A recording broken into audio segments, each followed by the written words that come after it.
നമ്മൾ ഡ്രൈവിംഗ് പഠിക്കുമ്പോൾ നമ്മുടെ ഡ്രൈവിംഗ് ടെസ്റ്റിൽ നമ്മൾ എന്താ ചെയ്യിക്കുന്നത്? എച്ച് എടുക്കും, റോഡ് നമ്മൾ ടെസ്റ്റ് ശരിക്കും കാറും കൊണ്ട് റോഡിൽ എച്ചാകൃതിയിൽ ഓടിക്കാറുണ്ട്? ഇല്ല. ഇല്ല. നിങ്ങൾക്ക് അറിവ് ഉണ്ടാക്കണം, വായിച്ചേ പറ്റൂ. എഡ്യൂക്കേഷനെ സംബന്ധിച്ച് നമ്മൾ ഏറ്റവും പ്രധാനമായിട്ട് തിരുത്തേണ്ട ഒരു പൊതുധാരണയാണ്. പലരും കരുതുന്നത് ഞാൻ ഇങ്ങനെ ചുറ്റും നടക്കുന്ന കാര്യങ്ങളൊക്കെ അങ്ങ് പഠിക്കും. അങ്ങനെ പഠിക്കില്ല. പതുക്കെ പുസ്തകങ്ങളില്ലാത്ത ഒരു ഫോർമാറ്റ് എഡ്യൂക്കേഷനും ലേണിങ്ങിനും ഒക്കെ വരുമോ? സാധ്യത കുറവാണ്. എളുപ്പമായിട്ട് നിങ്ങൾ അക്വയർ ചെയ്യുന്നത് എളുപ്പത്തിൽ നഷ്ടപ്പെടും. ചെറിയ കുഞ്ഞുങ്ങളുടെ പാരൻസ് എക്സൈറ്റഡ് ആകും. കുട്ടികൾ വാക്കുകൾ പറയുമ്പോൾ, സെൻറ്റൻസ് പറയുമ്പോൾ അവർ പറയും എല്ലാ വാക്കുകളും പറയും എന്നൊക്കെ അവരിങ്ങനെ എക്സൈറ്റഡ് ആകും. കുട്ടി സ്കൂളിൽ പോയി തുടങ്ങുമ്പോൾ എഴുതാൻ തുടങ്ങും. ഈ എക്സൈറ്റ്മെൻറ്റ് കാണാറുണ്ടോ? ഇല്ല. മറിയും. കുട്ടിയെ ഭീഷണിപ്പെടുന്ന ലെവലിൽ ആൾക്കാർ കൊണ്ടുവരും. നിങ്ങൾ വീഡിയോ കണ്ട് നിങ്ങൾക്ക് അപ്പം എഴുതാൻ പറ്റും. നിങ്ങൾക്ക് ഓംസിൽ മനസ്സിലായോ എന്നുള്ളത് ഒരാഴ്ച കഴിഞ്ഞ് ചോദിച്ചാൽ വ്യത്യാസമുണ്ട്. നമ്മുടെ നോളജ് നമ്മൾ ഉണ്ടാക്കുക ചെയ്യുന്നത്. നമുക്ക് നോളജ് കിട്ടില്ല. നിങ്ങളിപ്പോൾ ഒരു വീഡിയോയിൽ കണ്ടാൽ നിങ്ങൾക്ക് കിട്ടുന്ന ഇൻഫർമേഷനാണ്. ഞാൻ ഷെയർ ചെയ്യുന്ന എൻ്റെ നോളജ് ആണെങ്കിലും അത് നിങ്ങൾക്ക് കിട്ടുന്ന ഇൻഫർമേഷനായിട്ടാണ്. നിങ്ങളുടെ നോളജ് നിങ്ങൾ ഉണ്ടാക്കേണ്ടതാണ്. എൻ്റെ നോളജ് ഞാനാണ് ഉണ്ടാക്കുന്നത്. വേറൊരാൾക്ക് സഹായം ചെയ്യേണ്ടി വരുമ്പോൾ ഞാൻ പ്രാർത്ഥിക്കാം എന്ന് പറയുമ്പോൾ നമുക്ക് അയാൾക്കൊരു കിട്ടുന്ന ഒരു പോസിറ്റീവ് മെസ്സേജാണ്. പക്ഷെ പ്രത്യേകിച്ച് ഒരു പ്രയോജനമില്ലാത്തൊരു കാര്യമാണ് ഞാൻ അയാൾക്ക് ഓഫർ ചെയ്യുന്നത്. ഞാൻ നിനക്ക് വേണ്ടി പ്രാർത്ഥിക്കാം, എനിക്ക് വേറെ ഒന്നും ചെയ്യാൻ പറ്റില്ല. പഠിക്കുന്ന ഒരാൾ അല്ലെങ്കിൽ അതിൻ്റെ പ്രൊഫസർ ആയിട്ടുള്ള ഒരാൾ ചിലപ്പോൾ ദൈവവിശ്വാസിയായിരിക്കും. നമ്മുടെ പരിണാമം പഠിച്ചിട്ട് എങ്ങനെയാണ് നമ്മൾ വിശ്വാസിയായിട്ടിരിക്കുന്നത്, ഒന്ന് മൊത്തത്തിൽ പഠിച്ചിട്ട് അത് വേറെ ഇത് വേറെ, അങ്ങനത്തെ ഒരു സ്റ്റേറ്റ് ഓഫ് മൈൻഡിലേക്ക് ഒരു മനുഷ്യന് എത്താൻ പറ്റുമോ? വിശ്വാസം വൈകാരികമാണ്. അതാണ് അതിനകത്തുള്ള പ്രശ്നം. ഒരു കുട്ടി പഠിക്കുന്ന കാര്യങ്ങളുണ്ടല്ലോ. ഇപ്പോൾ ഉദാഹരണത്തിന് 10ൽ ഫുൾ A+ കിട്ടി, +2 ഫുൾ A+ കിട്ടി, എഞ്ചിനീയറിംഗ് കഴിഞ്ഞിട്ട് ഒരു ഗൾഫിലുള്ള ഭർത്താവിനെ കല്യാണം കഴിച്ചത് കൊണ്ട് മാത്രം വീട്ടമ്മയായിട്ട് ഒതുങ്ങി പോകുന്ന ഒരു പെൺകുട്ടി ഉണ്ടാവുന്നതായിരിക്കാം. നേരെ മറിച്ച് 10ൽ അങ്ങനെ A+കളുടെ കൂമ്പാരമില്ല, +2ലും. നേരെ +2 കഴിഞ്ഞിട്ട് ഇപ്പോൾ അദ്ദേഹം ഒരു ഈ ഹെലികാം ഓപ്പറേറ്ററായിട്ട്, അതായത് ഈ കല്യാണത്തിലൊക്കെ ഹെലികാം ഓപ്പറേറ്റ് ചെയ്യുന്ന ഒരാളായിട്ട് വർക്ക് ചെയ്തിട്ട് അതിൽ എക്സൽ ചെയ്താൽ ഓവർ ദി ഇയേഴ്സ് അയാളൊരു 5000 അവേഴ്സൊക്കെ ഒരു കാര്യം പ്രാക്ടീസ് ചെയ്താൽ സ്കിൽ ഉണ്ടാവുന്നതാണല്ലോ പറയുന്നത്. അങ്ങനെ സ്കിൽഡ് ആയാൽ അയാൾക്ക് ലക്ഷങ്ങൾ വരുമാനം ഉണ്ടാവും. അപ്പോൾ ശരിക്കും ആ 10-14 വർഷം പഠിച്ചതിനെ മൊത്തം ക്യാൻസൽ ആക്കിക്കൊണ്ട് അയാൾ ഒരു 3-4 വർഷം കൊണ്ട് പഠിച്ച സ്കില്ല് കൊണ്ടാണല്ലോ അയാൾ പിന്നീട് സക്സസ് ആവുന്നത്. അപ്പോൾ ശരിക്കും ഈ 14 വർഷത്തെ എഡ്യൂക്കേഷൻ വാലിഡ് ആവാതെ ആവുകയല്ലേ ചെയ്യുന്നത്? അതിനെങ്ങനെ എക്സ്പ്ലെയിൻ ചെയ്യാം? 14 വർഷത്തെ എക്സ്പീരിയൻസ് അല്ല, ആ ഒരു എഡ്യൂക്കേഷൻ എന്ന് പറയുന്നത് വാലിഡ് അല്ലാതാകുന്നില്ല. നമ്മൾ എഡ്യൂക്കേഷൻ എന്നുണ്ട് നമ്മളിപ്പോൾ സ്കൂൾ പുസ്തകങ്ങളിലൂടെ പഠിച്ച കാര്യങ്ങൾ ഓർത്തു വെക്കുന്നതല്ല വിദ്യാഭ്യാസം. ആ പഠിക്കുന്ന പ്രോസസ്സിലൂടെ നമുക്ക് കുറേ സ്കില്ലുകൾ കിട്ടുന്നുണ്ട്. പുതിയ കാര്യം ഞാൻ നേരത്തെ പറഞ്ഞില്ല, പഠനം എന്ന് പറയുന്നത് ശരിക്കും ഒരു ആക്ടിവിറ്റിയാണ്. ആ ആക്ടിവിറ്റി നിങ്ങൾ ചെയ്ത് പഠിക്കണം. പഠിക്കുക എന്ന് പറഞ്ഞ പ്രക്രിയ നമ്മൾ ചെയ്ത് ശീലിക്കണം. അപ്പോൾ ഞാൻ എൻ്റെ വിദ്യാർത്ഥികളടുത്ത് പറയാറുണ്ട്, നിങ്ങൾ പരീക്ഷയുടെ തലേന്ന് പഠിക്കാൻ തീരുമാനിക്കുകയാണ്, അല്ലെങ്കിൽ പരീക്ഷയ്ക്ക് 2 ദിവസം മുമ്പ് പഠിക്കാൻ തീരുമാനിക്കുകയാണ്. നമ്മൾ ഏത് ആക്ടിവിറ്റി നേരത്തെ പറഞ്ഞ പോലെ നമ്മൾ റെഗുലറായിട്ട് ചെയ്യുന്ന ആക്ടിവിറ്റി നമുക്ക് സ്വാഭാവികമായിട്ട് ചെയ്യാൻ പറ്റും. ഇപ്പം നമ്മൾ പല കാര്യങ്ങളും ഹാബിച്വലാണ്. നമ്മൾ ബോധപൂർവം പോലും അല്ല ചെയ്യുന്നത്. സ്ഥിരം ഞാൻ ഉപയോഗിക്കുന്ന എക്സാമ്പിൾ രാവിലെ പല്ല് തേക്കുന്നതാണ്. എഴുന്നേറ്റ് ഉടനെ പല്ല് തേക്കുന്ന ശീലം നിങ്ങൾക്ക് ഉണ്ടെന്നുണ്ടെങ്കിൽ ഇപ്പം ഇവിടെ ഇരുന്ന് രാവിലെ ഞാൻ എങ്ങനെ പല്ല് തേച്ചെന്ന് ഓർത്ത് നമുക്ക് കിട്ടില്ല. കാരണം നമ്മൾ സ്വാഭാവികമായിട്ട് ചെയ്യാണ്. ബ്രെയിൻ ഇങ്ങനെ കോൺഷ്യസ്ലി സിറ്റുവേഷൻസ് നോക്കി എന്നും ഡിസിഷൻ എടുത്തിട്ടല്ല ആ ആക്ടിവിറ്റി ചെയ്തത്. അപ്പോൾ നിങ്ങൾ പഠിക്കുന്നത് അങ്ങനെ, നിങ്ങൾ റെഗുലർലി പഠിക്കുന്ന ഒരാളാണെങ്കിൽ, കാര്യങ്ങൾ വായിക്കുകയും പഠിക്കുകയും എഴുതുകയൊക്കെ ചെയ്യുന്ന ആളാണെന്നുണ്ടെങ്കിൽ ഈ ആക്ഷൻ നിങ്ങൾക്ക് സ്വാഭാവികമായിട്ട് വരും. അപ്പോൾ പരീക്ഷയുടെ തലേന്നും ബ്രെയിനിന് പരിചയമുള്ളൊരു കാര്യമാണ് നിങ്ങൾ അതിനെക്കൊണ്ട് ചെയ്യിക്കുന്നത്. അത് കുറച്ചുകൂടെ സ്പീഡിൽ വർക്ക് ചെയ്യും. നിങ്ങൾ ഒരു സെമസ്റ്റർ മുഴുവൻ വെറുതെ നടന്നിട്ട് പരീക്ഷയ്ക്ക് 2 ദിവസം മുമ്പ് പുസ്തകം എടുത്താൽ ബ്രെയിനിന് പരിചയമില്ലാത്തൊരു പ്രവൃത്തിയാണ് നിങ്ങൾ അതിനെക്കൊണ്ട് ചെയ്യിക്കുന്നത്. അത് ഭയങ്കര എഫർട്ടാണ്. അപ്പോൾ നീങ്ങില്ല. നമ്മൾ പിന്നെ റോട്ട് ലേണിങ്ങിലോട്ട് പോകണം. ലേണിംഗ് എന്ന് പറയുന്ന ആക്ടിവിറ്റിക്ക് ഏതൊരു ആക്ടിവിറ്റിയും പോലെ നമ്മൾ ചെയ്യുന്നതാണ്. ഇത് പക്ഷേ എഡ്യൂക്കേഷനെ സംബന്ധിച്ച് നമ്മൾ ഏറ്റവും പ്രധാനമായിട്ട് തിരുത്തേണ്ട ഒരു പൊതുധാരണയാണ്. പലരും കരുതുന്നത് ഞാൻ ഇങ്ങനെ ചുറ്റും നടക്കുന്ന കാര്യങ്ങളൊക്കെ അങ്ങ് പഠിക്കും. അങ്ങനെ പഠിക്കില്ല. അങ്ങനെ നമ്മൾ ഓർത്ത് വെക്കും, പരിചയപ്പെടും. ലേണിംഗ് എന്ന് പറയുന്നത് ശരിക്കും നമ്മളിങ്ങനെ ചെയ്യുന്ന ഒരു മെൻ്റൽ ടാസ്ക്കാണ്. അപ്പോൾ നിങ്ങൾ സ്കൂളിൽ പല പരിപാടികളും നിങ്ങളെ കൊണ്ട് ടീച്ചേഴ്സ് ചെയ്യിക്കുന്നുണ്ട്. നിങ്ങൾക്ക് ഇഷ്ടപ്പെട്ടാലും ഇല്ലെങ്കിലും. കുറേ വർഷങ്ങൾ കാണാൻ പഠിപ്പിക്കുന്നുണ്ട്, കുറേ പരസ്പര ബന്ധങ്ങൾ, കുറേ ചിത്രങ്ങൾ വരയ്ക്കേണ്ടി വരും. ഇത് നിങ്ങൾ അറിയാതെ നിങ്ങളുടെ സ്കില്ലിൻ്റെ ഭാഗമായിട്ട് മാറും. അത് നിങ്ങൾ എത്ര നന്നായിട്ട് ചെയ്യുന്നോ അത്രത്തോളം ലേണിംഗ് എന്ന് പറയുന്ന ആക്ടിവിറ്റി നിങ്ങൾക്ക് ആ ഹെലിക്കാം നിങ്ങൾ എത്ര പെട്ടെന്ന് പഠിച്ചെടുക്കുന്നുള്ളതിനകത്ത് അതിനൊരു റോളുണ്ട്. അപ്പോൾ തീർച്ചയായിട്ടും നിങ്ങൾ അതിൽ എത്രത്തോളം സ്വയം ഇമ്പ്രൂവ് ചെയ്യുന്നു എന്നുള്ളതിനകത്ത് ഇതിനൊരു റോളുണ്ട്. ഞാൻ എൻ്റെ വേറൊരു ഫേവറേറ്റ് എക്സാമ്പിൾ, നമ്മൾ ഡ്രൈവിംഗ് പഠിക്കില്ലേ? നമ്മൾ ഡ്രൈവിംഗ് പഠിക്കുമ്പോൾ നമ്മുടെ ഡ്രൈവിംഗ് ടെസ്റ്റിൽ നമ്മൾ എന്താ ചെയ്യുന്നത്? എച്ച് എടുക്കും, നമ്മൾ ശരിക്കും കാറും കൊണ്ട് റോഡിൽ എച്ചാകൃതിയിൽ ഓടിക്കാറുണ്ടോ? ഇല്ല. അത് ഒരു സ്കിൽ ടെസ്റ്റിംഗ് ആണ്. നിങ്ങളിത് ചെയ്യുമ്പോൾ നിങ്ങൾ വേറെ പാരലൽ പാർക്കിങ്ങും പെർപെൻഡിക്കുലർ പാർക്കിങ്ങിനൊക്കെ ആവശ്യമായിട്ടുള്ള കുറേ പരിപാടികളും കുറേ സ്കിൽസ് നിങ്ങൾ അവിടെ ഡെവലപ്പ് ചെയ്യുന്നുണ്ട്. അത് ടെസ്റ്റ് ചെയ്യാൻ വേണ്ടിയാണ് ഈ എച്ച് ആകൃതിയിൽ ഓടിച്ച് ശീലിപ്പിക്കുന്നത്. അത് നിങ്ങൾക്ക് മറ്റ് പല സ്ഥലങ്ങളിലും ഉപയോഗിക്കും. സ്ലോ ആയിട്ട് വണ്ടി ഓടിക്കാനാണോ ഫാസ്റ്റ് ആയിട്ട് ഓടിക്കാനാണോ എളുപ്പം? ഫാസ്റ്റായിട്ട് ഓടിക്കാൻ ഫാസ്റ്റ് ആയിട്ട് എളുപ്പം. ഓടിക്കാൻ എളുപ്പമാണ്. സ്ലോ ആയിട്ട് ഓടിക്കുമ്പോൾ നിങ്ങൾക്ക് പ്രിസിഷൻ പാടാണ്. കൺട്രോൾ അതെ, വേണം. അതെ, അതെ. അതുകൊണ്ടാണ് പലരും നന്നായിട്ട് ഓടിക്കുന്ന ആൾക്കാർ ടെസ്റ്റിന് ഫെയിൽ ആവുന്നത്. യെസ്, യെസ്, അവിടെ യെസ്. പതിയെ ചെയ്യേണ്ടി വരും. അപ്പം പതിയെ ചെയ്യേണ്ട സിറ്റുവേഷൻസ് ഉണ്ട്. എവിടെ? നിങ്ങൾ ഒരു സ്ഥലത്ത് കൊണ്ടുവന്നു ഒരുപാട് വണ്ടികൾ കിടക്കുന്നതിന്റെ ഇടയിൽ ഒരു ഗ്യാപ്പിൽ ഒരു ബ്ലോക്ക്. കാർ ഇടുക എന്ന് പറഞ്ഞാൽ കാർ പാർക്ക് ചെയ്യണം. നിങ്ങൾ എന്ത് ചെയ്യും? നിങ്ങൾക്ക് സ്പീഡ് ചെയ്യാൻ പറ്റില്ല. പതുക്കെ അത് ചെയ്യണം. അപ്പോൾ നിങ്ങൾക്ക് പ്രിസിഷൻ കൺട്രോൾ വേണം. എവിടെ തിരിക്കണം. അത് പതിയെ ചെയ്താലേ കിട്ടുള്ളൂ. അപ്പം സ്കിൽസ് അത് ഈ നമ്മൾ ഫോർമൽ ആയിട്ട് പഠിക്കുക എന്ന് പറയുന്നത് മുമ്പ് കുറേ ആൾക്കാർ ഉണ്ടാക്കി വെച്ചേക്കുന്ന എന്താണ് ഒരു ടൂളാണ് നമ്മൾ ഉപയോഗിക്കുന്നത്. അത് ആദ്യമേ നമുക്ക് കിട്ടിയതല്ല. എഴുത്തും വായനയും നമുക്ക് എവിടുന്നാ കിട്ടിയത്? ഈ ആ ഈ അല്ലെങ്കിൽ എ ബി സി ഡി നമ്മൾ ആദ്യം പഠിപ്പിക്കുന്നു. എ ബി സി ഡി ഒക്കെ എന്നാ ഉണ്ടായേ? അത് മുമ്പുണ്ടായിരുന്ന എഴുത്ത് രീതികളിൽ നിന്നും നമ്മൾ പരിഷ്കരിച്ച് 26 അക്ഷരങ്ങളിലേക്ക്, മലയാളത്തിലാണെങ്കിൽ 51 അക്ഷരങ്ങളിലേക്ക് വന്നതിന് ശേഷമാണ് ഇപ്പോൾ 51 അക്ഷരം പഠിപ്പിക്കുന്നത്. എൻ്റെയൊക്കെ അച്ഛൻ്റെ അമ്മയുടെ ജനറേഷൻ കൂടുതൽ അക്ഷരങ്ങൾ പഠിച്ചിട്ടുണ്ട്. അന്ന് കൂടുതൽ ഉണ്ട്, ഉണ്ട്. അക്ഷരങ്ങളുണ്ടായിരുന്നു. അപ്പോൾ ആ സിസ്റ്റം അവിടെ ഉള്ളതുകൊണ്ടാണ്. അത് പരിഷ്കരിക്കുന്നതിനനുസരിച്ചിട്ട് അതത് കാലഘട്ടങ്ങളിൽ മാറിക്കൊണ്ടിരിക്കും. പക്ഷേ എല്ലാ കാലഘട്ടത്തിലും ഔപചാരിക വിദ്യാഭ്യാസത്തിന് ഇങ്ങനെ ഒരു പ്രത്യേകതയുണ്ട്. ഉം. അത് അപ്പോഴുപയോഗിക്കാൻ പറ്റണമെന്നില്ല. പക്ഷേ ആ പ്രക്രിയകൾ പഠിപ്പിക്കുന്നതിലൂടെ മസ്തിഷ്കത്തെ, നമ്മുടെ ബ്രെയിനിനെ കുറേ സ്കിൽസ് നമ്മൾ ട്രെയിൻ ചെയ്യുകയാണ് ചെയ്യുന്നത്. അത് നിങ്ങളുടെ ഫോർമൽ എഡ്യൂക്കേഷനിൽ ഉറപ്പായിട്ടും ഉണ്ട്. എഡ്യൂക്കേഷനെ സംബന്ധിച്ച ഒരു കാര്യം കൂടി ചോദിച്ചോട്ടെ. ഇപ്പം പലപ്പോഴും ഈ ചില ടോപ്പിക്കിനെ പറ്റിയിട്ടുള്ള പുസ്തകങ്ങളിലൊക്കെ പതുക്കെ പതുക്കെ അപ്രത്യക്ഷമായിട്ട് അത് വലിയ പോഡ്കാസ്റ്റ് സീരീസുകളായിട്ട് വരുന്നൊരു ട്രെൻഡ് കൂടി വന്നിട്ടുണ്ട്. അത് ആളുകൾ വലിയ ഇഷ്ടത്തോടു കൂടിയും താല്പര്യത്തോടു കൂടിയിട്ട് ഇപ്പോൾ കാണുന്നുണ്ട്. അപ്പോൾ പലപ്പോഴും ഇപ്പോൾ ഉദാഹരണത്തിന് ചില പോഡ്കാസ്റ്റുകളിലൊക്കെ ഒരു എപ്പിസോഡിൻ്റെ ഡ്യൂറേഷനൊക്കെ ഒരു 3 മണിക്കൂറൊക്കെ ആവും. പക്ഷേ ആളുകൾ എഫേർട്ട് എടുത്ത് ഒരു 45 മിനിറ്റ്സ് കണ്ട് പിന്നെ ജോലിക്ക് പോയി തിരിച്ചു വന്ന് അത് കണ്ട് അങ്ങനെ മനസ്സിലാക്കുന്നുണ്ട്. അപ്പോൾ ഇതിന് പറയുന്നൊരു കാര്യം, പുസ്തകം പോലെ എഫേർട്ട് എടുക്കണ്ട, അത് കുത്തിയിരുന്ന് വായിക്കണ്ട, അത് എവിടെയും സ്റ്റോർ ചെയ്ത് വെക്കേണ്ട, അത് ഓൺലൈനിൽ അവൈലബിൾ ആണ്. മറ്റ് ജോലികൾ ചെയ്യുമ്പോഴും ഇത് പാസീവായിട്ട് കേട്ട് പോകാം എന്നുള്ളതാണ്. പതുക്കെ പതുക്കെ പുസ്തകങ്ങളില്ലാത്ത ഒരു ഫോർമാറ്റ് എഡ്യൂക്കേഷനും ലേണിങ്ങിനും ഒക്കെ വരുമോ? സാധ്യത കുറവാണ്. കുറവാണ്. അത് ആ ചോദ്യത്തിൽ ആ പറച്ചിലിൽ തന്നെ ഉണ്ട്. ഇത് എളുപ്പമാണ്. ഉം, ഉം, എളുപ്പമായിട്ട് നിങ്ങൾ അക്വയർ ചെയ്യുന്നത് എളുപ്പത്തിൽ നഷ്ടപ്പെടും. ഉം. ഇരിക്കില്ല. അത് എന്നെ സംബന്ധിച്ചിടത്തോളം ഇന്നത്തെ ജനറേഷൻ, ഞാൻ ഈ അധ്യാപക ജോലി ചെയ്യുന്ന ആളായതുകൊണ്ട് ഉം. എന്നെ സംബന്ധിച്ച് കുറച്ചുകൂടി എന്നെ വിഷമിപ്പിക്കുന്ന ഒരു സിറ്റുവേഷനാണത്. നമുക്ക് റിസോഴ്സസ് ഇന്ന് റെഡിലി അവൈലബിൾ ആണ്. ഉം. അത് നിങ്ങൾക്ക് തപ്പിയിരുന്ന് സ്വയം ഉണ്ടാക്കിയെടുക്കേണ്ട കാര്യമില്ല. റെഡിലി അവൈലബിൾ ആണ്. അപ്പം നമുക്ക് വളരെ പെട്ടെന്ന് കിട്ടും എന്നുള്ളത് കൊണ്ട് തന്നെ നമുക്ക് താൽക്കാലികമായിട്ട് സൗകര്യമുണ്ടെങ്കിലും അത് നമ്മുടെ മസ്തിഷ്കത്തിൽ റീറ്റെയിൻ ചെയ്യുക എന്ന് പറയുന്നത് പണ്ടത്തേതിനെ അപേക്ഷിച്ച് കൂടുതൽ ബുദ്ധിമുട്ടാണ്. ഇതിനെ നമ്മൾ പൊതുവെ വിളിക്കുന്നത് പാസീവ് കൺസംഷൻ എന്നാണ്. നിങ്ങളുടെ ബോധപൂർവമായിട്ടുള്ള ഇടപെടലോ എഫർട്ടോ ഇല്ലാതെ നിങ്ങൾക്ക് കിട്ടുന്ന കാര്യം. ഇപ്പം നമ്മൾ ചെയ്തുകൊണ്ടിരിക്കുന്നത് പോലെ പോഡ്കാസ്റ്റിൻ്റെ സ്വഭാവം. അതെ. എനിക്കറിയാവുന്ന കുറേ കാര്യങ്ങൾ പങ്കുവെക്കുന്നുണ്ടാകും. ഇത് കണ്ടുകൊണ്ടിരിക്കുന്ന ഒരാളെ സംബന്ധിച്ചിടത്തോളം കുറേ കാര്യങ്ങൾ പുതിയ അറിവാണെന്ന് തോന്നിയേക്കാം. പക്ഷെ അത് അവർ പഠിക്കുന്നില്ല. അവർ കേൾക്കുകയാണ് ചെയ്യുന്നത്, പരിചയപ്പെടുകയാണ് ചെയ്യുന്നത്. അവർക്കത് മനസ്സിലാവണമെന്നുണ്ടെങ്കിൽ, അവരത് പഠിക്കണമെന്നുണ്ടെങ്കിൽ ഇവിടെ നമ്മൾ ഉപയോഗിച്ച വാക്കുകളെക്കുറിച്ച് അവർ സ്വന്തം നിലയിൽ അന്വേഷിക്കണം, പിന്നെയും വായിക്കണം.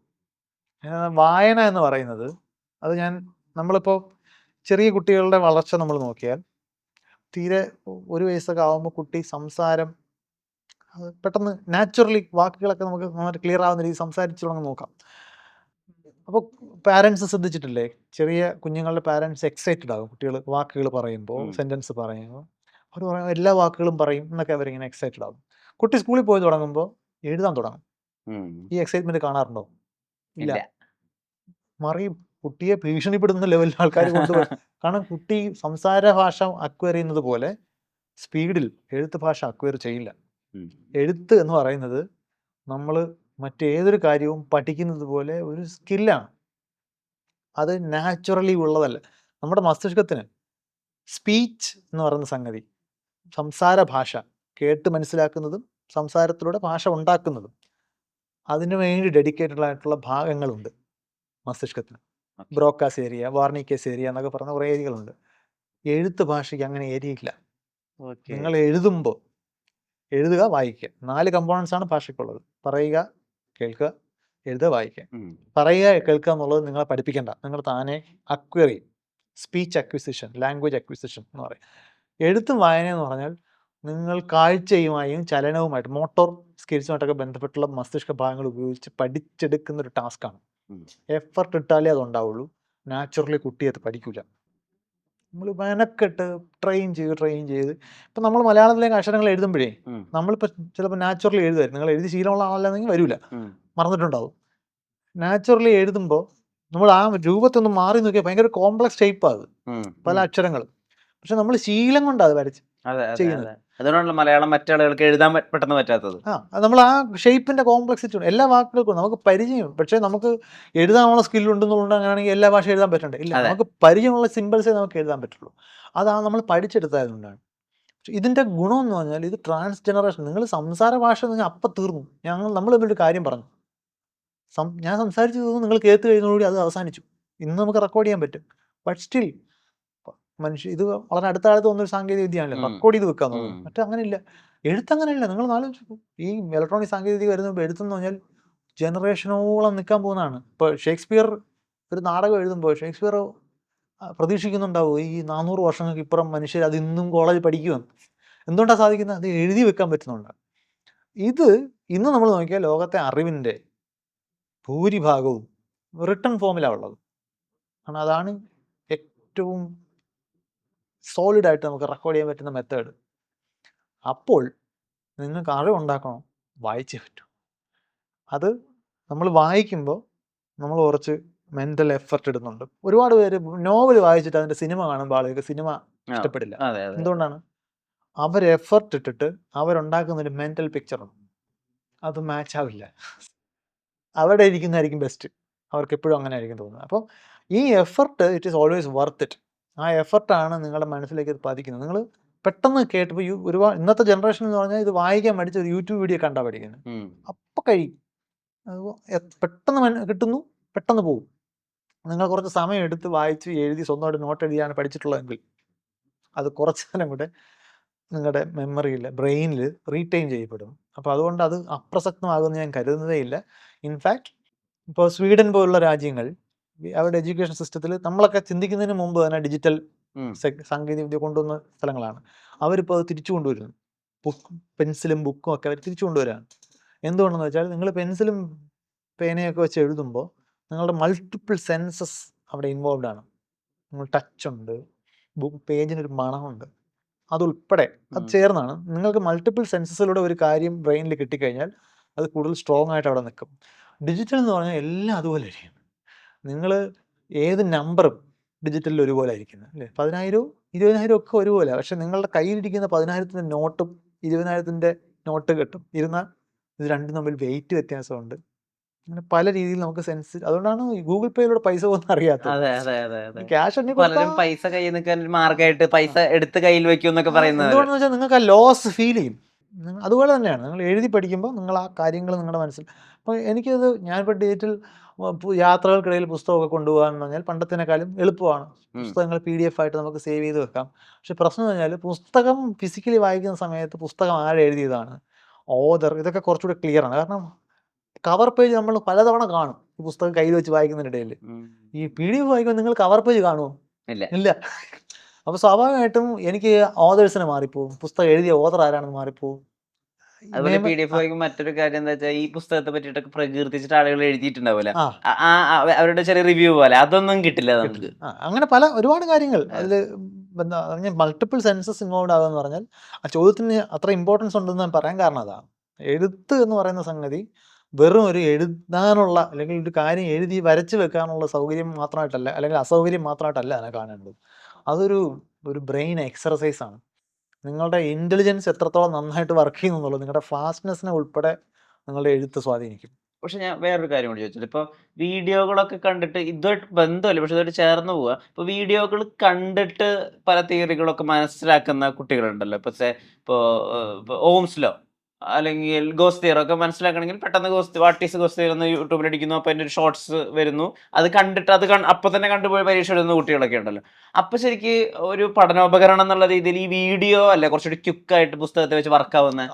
അതിന് അതിൻ്റെതായ ഗുണങ്ങളുണ്ടെന്നുള്ള കാര്യത്തിൽ ഒരു തർക്കമില്ല. പക്ഷേ നിങ്ങൾ വീഡിയോ കണ്ട് നിങ്ങൾക്ക് അപ്പോൾ എഴുതാൻ പറ്റും. നിങ്ങൾക്ക് ഓംസിൽ മനസ്സിലായോ എന്നുള്ളത് ഒരാഴ്ച കഴിഞ്ഞ് ചോദിച്ചാൽ വ്യത്യാസമുണ്ട്. അതാ ഞാൻ പറഞ്ഞ നമ്മുടെ നോളജ് നമ്മൾ ഉണ്ടാക്കുക ചെയ്യുന്നത്. ഉം. നമുക്ക് നോളജ് കിട്ടില്ല. നിങ്ങളിപ്പോൾ ഒരു വീഡിയോയിൽ കണ്ടാൽ നിങ്ങൾക്ക് കിട്ടുന്ന ഇൻഫർമേഷനാണ്. ഞാൻ ഞാൻ യൂട്യൂബിൽ പല രീതിയിലും നോളജ് കണ്ടന്റ് ഷെയർ ചെയ്യുന്ന ആളാണ്. ഉം. ഞാൻ ഷെയർ ചെയ്യുന്ന എൻ്റെ നോളജ് ആണെങ്കിലും അത് നിങ്ങൾക്ക് കിട്ടുന്ന ഇൻഫർമേഷൻ ആയിട്ടാണ്. അതെ. കാരണം നിങ്ങളുടെ നോളജ് നിങ്ങൾ ഉണ്ടാക്കേണ്ടതാണ്. എൻ്റെ നോളജ് ഞാനാണ് ഉണ്ടാക്കുന്നത്. അപ്പോൾ നമുക്ക് കിട്ടുന്ന bits and pieces of information വെച്ചിട്ട് നമ്മുടെ ഉള്ളിലാണ് നമ്മൾ നോളജ് സിന്തസൈസ് ചെയ്യുന്നത്. അതിന് നമ്മൾ ഈ ഇൻഫർമേഷൻ ഉപയോഗിക്കുന്നു എന്നേ ഉള്ളൂ. നമുക്കൊരിക്കലും നോളജ് കിട്ടില്ല. നോളജ് അതേപടി നമുക്ക് തോന്നും നമുക്ക് നോളജാണ് കിട്ടുന്നത്. ഇല്ല. നോളജ് എന്നാൽ ദാറ്റ് ഷുഡ് ബി യൂസ്ഫുൾ. നിങ്ങൾക്കത് ഉപയോഗിക്കാൻ പറ്റണം. നിങ്ങൾക്കറിയാവുന്നൊരു കാര്യം നിങ്ങൾക്ക് ഒരിടത്ത് ഉപയോഗിക്കാൻ, ഒരു സിറ്റുവേഷനിൽ നിങ്ങൾക്ക് ആ പ്രിൻസിപ്പിൾ വർക്ക് ചെയ്യുന്നത് കാണാൻ പറ്റുന്നുണ്ട് സ്വയം. അങ്ങനെയാണെന്നുണ്ടെങ്കിൽ നിങ്ങൾക്ക് അത് മനസ്സിലായിരിക്കും, നിങ്ങളത് പഠിച്ചിട്ടുണ്ട്. ഇല്ലെങ്കിൽ നിങ്ങൾ അതിനെക്കുറിച്ച് കേട്ടിട്ടുണ്ട്, അത്രേ ഉള്ളൂ. നിങ്ങൾ ഇപ്പോൾ ന്യൂട്ടൻ്റെ തേർഡ് ലോയെ കുറിച്ച് നിങ്ങൾ പഠിച്ചു വെച്ചിട്ടുണ്ട്. പക്ഷേ ജീവിതത്തിൽ ഒരു സിറ്റുവേഷനിൽ ന്യൂട്ടൻ്റെ തേർഡ് ലോ വർക്ക് ചെയ്യുന്നുണ്ട് എന്ന് നിങ്ങൾക്ക് കാണാൻ പറ്റുന്നില്ല എന്നുണ്ടെങ്കിൽ അത് മനസ്സിലായിട്ടില്ല.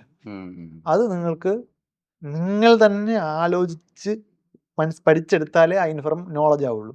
അല്ലെങ്കിൽ ന്യൂട്ടൺസ് തേർഡ് ലോ എന്നൊരു സംഗതി ഉണ്ടെന്നും അതിങ്ങനെയാണ് പറയുന്നതെന്നും അതിൻ്റെ ഇക്വേഷൻ ഇതാണെന്നൊക്കെ നിങ്ങൾക്ക് ഓർത്ത് വെക്കാം. ഇൻഫർമേഷൻ മാത്രമേ ആവൂ. നമുക്ക് ഈ ഡാറ്റ, ഇൻഫർമേഷൻ, നോളജ്, വിസ്ഡം ഒരു പിരമിഡ് ഉണ്ട്.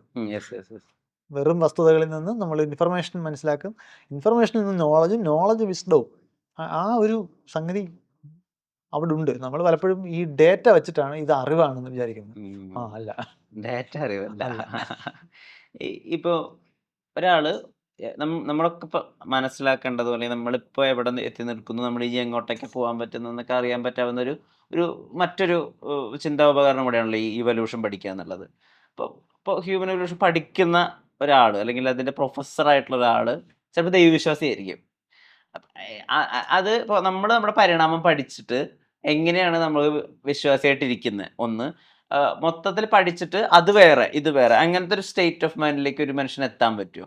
മനുഷ്യന് നമ്മൾ കരുതുന്ന പോലെ എല്ലാം ഒറ്റ പാക്കേജ് ഒന്നും അല്ല. മനുഷ്യർക്ക് പലതും സാധ്യമാണ്. കമ്പാർട്ട്മെന്റലൈസ് ചെയ്ത് വെക്കാൻ പറ്റും. ചില ആളുകൾ വിശ്വാസത്തെയും പഠിക്കുന്ന കാര്യങ്ങളെയും പ്രാക്ടീസ് ചെയ്യുന്ന കാര്യങ്ങളെയും തമ്മിൽ ഒരു ബന്ധിപ്പിക്കത്തേയില്ല. വിശ്വാസം വൈകാരികമാണ്. അതാണ് അതിനകത്തുള്ള പ്രശ്നം. നിങ്ങൾ പഠിച്ച കാര്യങ്ങൾ നിങ്ങൾ 20 ദിവസം കഴിഞ്ഞിട്ടായാലോ പഠിച്ചത്. വിശ്വാസം നിങ്ങൾക്ക് ഓർമ്മ വെച്ച കാലം മുതൽ നിങ്ങളുടെ കൂടെ ഉണ്ട്.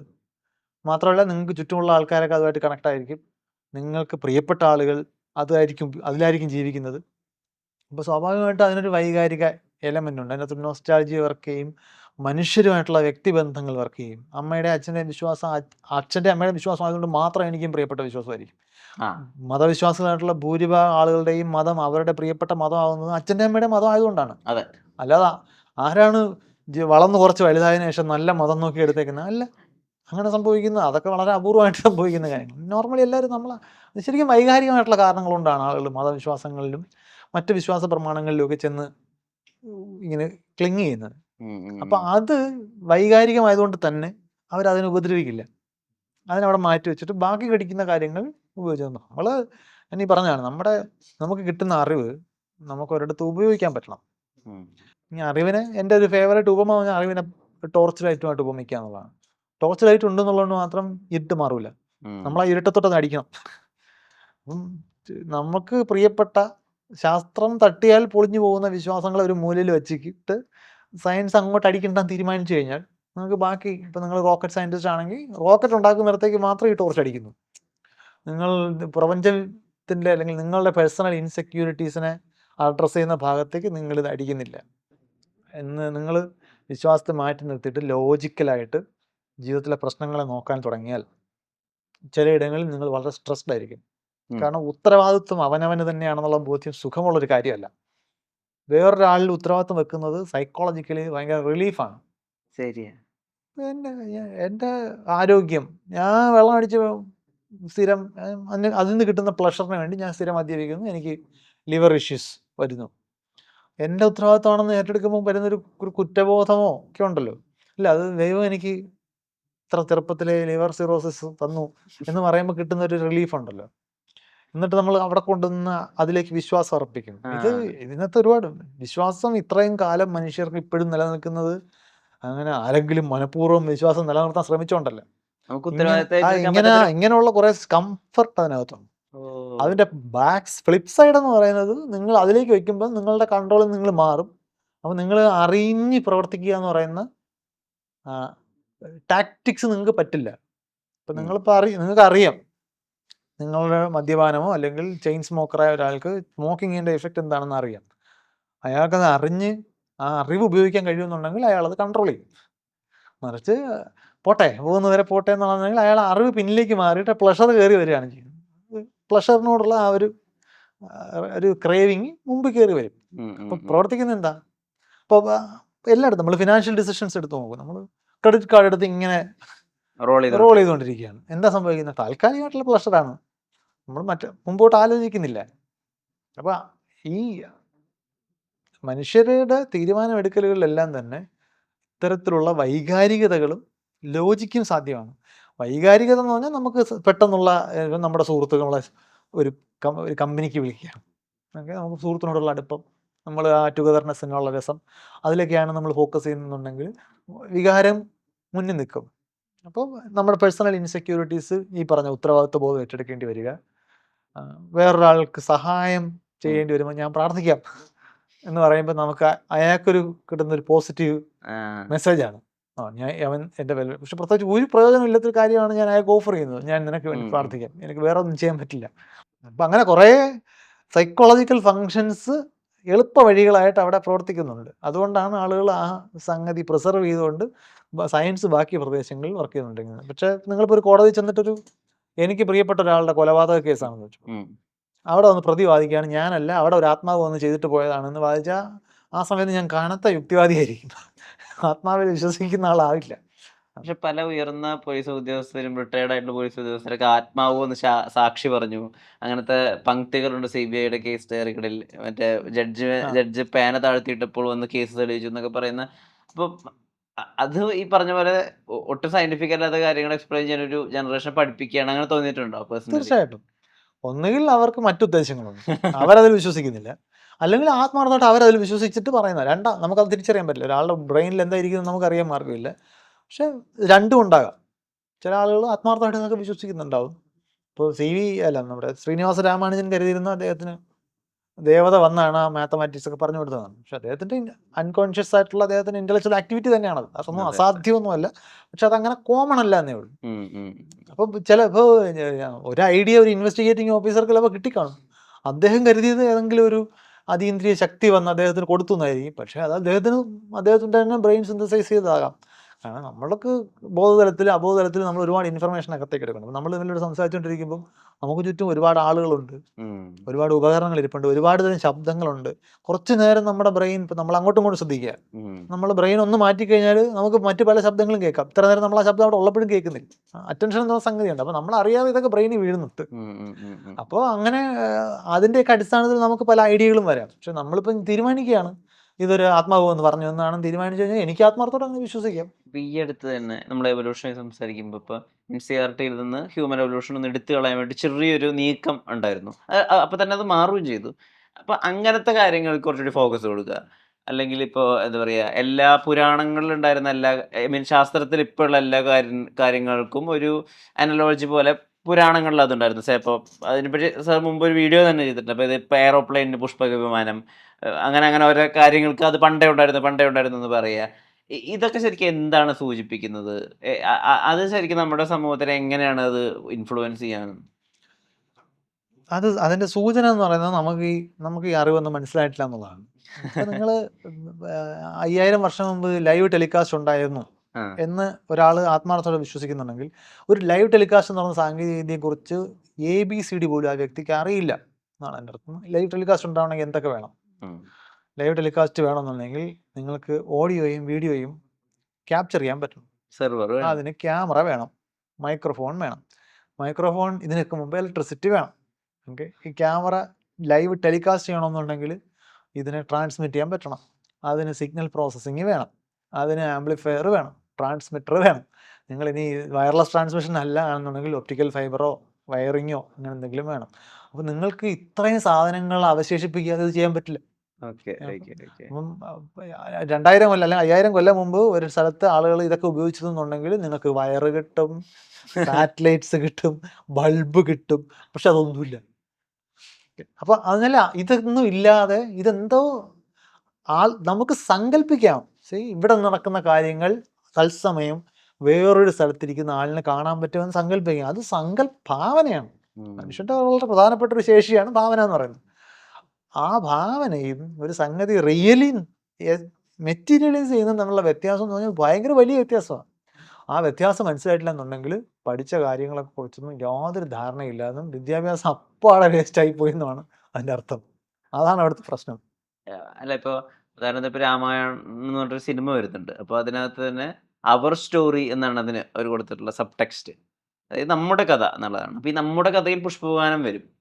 പുഷ്പവിമാനം എന്ന് പറയുന്നത് അപ്പോൾ പറഞ്ഞ എയ്റോപ്ലെയിനിന്റെ അന്നത്തെ അൾട്ടർനേറ്റീവ് ആയി മാറും. ചിലപ്പോൾ അത് കാണുന്ന ഒരു സംഘം ആൾക്കാർ അത് വിശ്വസിക്കും അന്ന് കാലത്തെ ഉണ്ടായിരുന്നു എന്നുള്ളത്. അപ്പൊ ശരിക്കും നമ്മൾ പുരാണം മാത്രമല്ലല്ലോ പറയുന്നത്, നമ്മളൊരു അസത്യം കൂടി പ്രചരിപ്പിക്കല്ലേ? നിങ്ങളൊരു കഥയാണ്, ഭാവനയാണ് എന്നാണ് അവതരിപ്പിക്കുന്നെങ്കിൽ കുഴപ്പമില്ല. പക്ഷേ ഭാവനയിൽ എന്താ തടസ്സം? ഇപ്പോൾ സ്പൈഡർമാൻ എന്ന് പറഞ്ഞ കഥയും ഭാവനയാണല്ലോ. പറക്കാൻ പറ്റുന്ന അല്ലെങ്കിൽ ചിലന്തി വല നെയ്യാൻ പറ്റുന്ന മനുഷ്യനില്ല. അങ്ങനെ ചിലന്തി കടിച്ചത് കൊണ്ട് കഴിവ് വരികയില്ല. അത് വേറെ. പക്ഷെ അത് നമുക്ക് ആസ്വദിക്കാം. കാരണം ആ കഥയ്ക്കകത്താണ് ആ ലോജിക്ക് നിൽക്കുന്നത്. നിങ്ങൾ ആ ലോജിക്ക് ജീവിതത്തിലോട്ട് എടുത്തുകൊണ്ട് വരരുത്. ആ കഥയും കണ്ടിട്ട് ചിലന്തിയുടെ കടിയും വാങ്ങിച്ചുകൊണ്ട് നമുക്ക് മൾട്ടി സ്റ്റോറി ബിൽഡിങ്ങിന്റെ മുകളിലേക്ക് പൊത്തിപ്പിടിച്ച് കയറാൻ പോയാൽ കഥ മാറും. അവിടെയാണ് പ്രശ്നം. നമ്മൾ പലപ്പോഴും അതിനെ റിയാലിറ്റി ആയിട്ട് പ്രസന്റ് ചെയ്യുമ്പോൾ അടുത്ത തലമുറയ്ക്ക് കൊടുക്കുന്ന പിക്ചർ എന്ന് പറഞ്ഞാൽ സയൻസ് ഒന്നും പഠിച്ചിട്ട് വലിയ വ്യത്യാസമൊന്നും ഉണ്ടാകാൻ പോകുന്നില്ല, കഥകൾ തന്നെയാണ്. അത് സ്വാഭാവികമായിട്ടും നമ്മുടെ സമൂഹം എന്ന നിലയിൽ നമ്മൾ സ്വന്തം ശവപ്പെട്ടി കാണി അടിക്കുന്ന പരിപാടിയാണ്.